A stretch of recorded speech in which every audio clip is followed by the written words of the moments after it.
You know, this has bothered me in like all of Star Wars. You ever notice how somehow they've got the cowl and the robe thing, and that's never suspicious for some reason. I was actually paying attention. I didn't see anyone else wandering around other than rebels with the cowl and the robe, and yet everyone's just like, yeah, okay, whatever. This isn't the first time they've done this in Star Wars. They did it in the movies. They've done it in the books. It's just okay, whatever. So, I finally decided to look up the name of new king. I had to write it down because I already forgot it, but I did write it down. His name is Sanjay, or Sanjay, or Sanji, or... Look, he's fruit guy, okay? That's all he does. No, seriously, I wish I had a piece of fruit here, because that's like all he does. That's his shtick. I am superior. Yes, I am truly amazing. What I find funny, obviously they're going for visual symbolism. They're trying to portray him as decadent. It's pretty obvious based on everything we learned that he was someone who went to the Separatists and said, hey, you put me in charge so I could enjoy the benefits of rule, and you can go ahead and run my city for me. I'm sorry, I keep saying city. They keep referencing this as if it's a system, and yet all the conflict is focused on the capital city. Anyway, so he's like, it's clear Dendon is behind this. Clearly he's the only one. Come in, Dendon. This is going to sound like a really weird question. Why does anyone care if the king dies? I mean, he is portrayed as to be a fairly decent king. He is. They even do a good example of that in this episode. Not even making him a good guy so much as a wise guy. A wise person. And I do think they did a good job of that. But why is he so relevant to the revolution? Remember, as much as they're praising him as the real king, his death would actually be a galvanizing moment for the rebellion, and they don't need him because they haven't needed him. As has been pointed out, he's been completely segregated from everything that's going on. Anyways, I like this funny idea. So Saw Gerrera says, I'm going to go off and do the reckless thing. And yet what I like most about that is the reckless thing in this particular case is being portrayed as trying to attack them when they aren't expecting it, as opposed to springing the trap deliberately and hoping to make it work, which is exactly what they're expecting. I'm sorry, but tactically speaking, I would say that Steela's plan is actually more reckless of the two. And the funny part is, Saw even thought out, is actually surprisingly reasonable. First of all, when his sister flat out says, as an order, stop, he pays attention. It's the first time he does. He's just ignoring her up to that point. But then he's like, all right, all right, all right. And the second point is, how do I phrase this? He's being quite reasonable about this whole thing. He acknowledges that what he's doing is dangerous, so he decides he's going to go alone so he doesn't endanger the rest of the rebellion, which is a fairly logical thing to do. Remember, he's not a leader, but he is a revolutionary, and this is how you use a revolutionary. Thing is, I can't help but point out that honestly, if he had actually had support in his initial plan, he probably would have succeeded. There was very little actually defending him other than the one-way shield, and if they had had proper intel, figured it out, shut it down, got them out, they might have actually rescued the king without issue.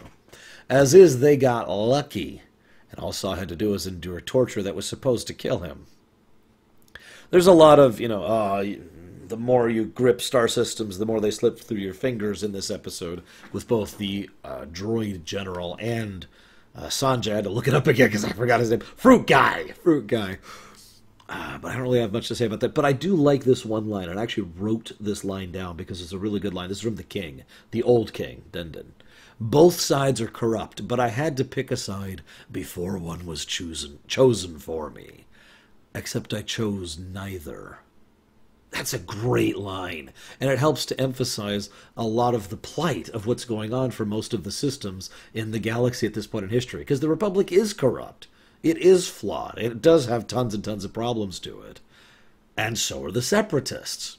The difference is most of the good guys are on the Republic side, and the Separatists are being run by cartoon villains. But regardless, I do like that line, and it helps to add more complexity to an otherwise fairly linear bad guys versus good guys situation. Quick note here. Obviously, I know Saw survives, since I've seen this show before, and as I mentioned, he's in one of the films. But I always like the episodes which really focus on the new characters. If you pay attention, all of the characters in this exact episode right here are new characters. Characters that were invented for the show. And I find myself enjoying that more. Now, obviously, I don't believe in the whole who cares about prequels because we know how they're going to end argument. I've never been part of that argument. But what I do enjoy is when we have the possibility of actual stakes, because we don't know the fate of any of these people. None of them are in the films, so the writers aren't limited in what they can do with them.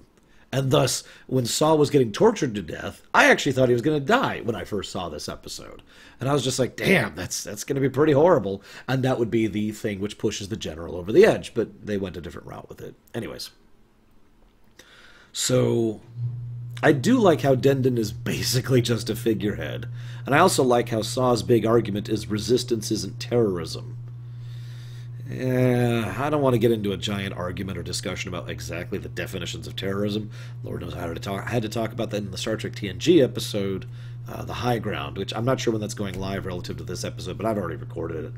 Anywho, what I do want to talk about is the general says aligning yourself with the past does not bode well for your future. Something about that really appealed to me because, again, Dendon's just a figurehead. He's just someone they're all rallying around. He's not actually a part of this equation in any meaningful fashion. I just found that interesting. So then there's new king. He's eating fruit. Yeah, I already made that mention. And the execution method is hysterical. They have him put himself into an energy field with basically passive energy beams that can then become active and destroy whatever's in the middle. I first thought when they put him up to it, it was going to be like an actual disintegration thing, and they shove him into it, and his whole body just gets... But instead, no, they just wanted a sci-fi guillotine. Shrug. Why did Steele wait so long? She's like, not yet. Not yet. Like, I would have laughed if she miscalled it and was like a second too late. And, oh, the king's dead. Well, shucks. I mean, I get that her whole point was that she was trying to... bread and circuses or circuses, I should say more accurately. She was trying to make a PR stunt of it. But her timing was very suspect, and I think she was cutting it a little bit too close. I like the bit where Ahsoka moves to get involved, because it kind of aligns with my own personal philosophy on life. I know that sounds like a strange statement, but one of the things mentioned earlier is that we have to help these people step in only if you must. But remember, if this experiment is to become an effective strategy, they must learn to work on their own. In other words, it is not our job to fix things for you. It is our job to help you fix things for yourself. And that's a very careful, complex, and moderate approach, which is why I tend to think that way and why I tend to believe in that, for lack of a better way to put that. So I like the idea that Ahsoka basically just takes a back seat until she believes she is necessary to step in order to help tilt things a little bit. And I like the actual moment she chooses to step in, even though I feel like that situation was a little bit ham-fistedly constructed, but it was still an interesting scene. Anyways, I don't have much else to say. We're continuing with the Civil War of Andor arc next time.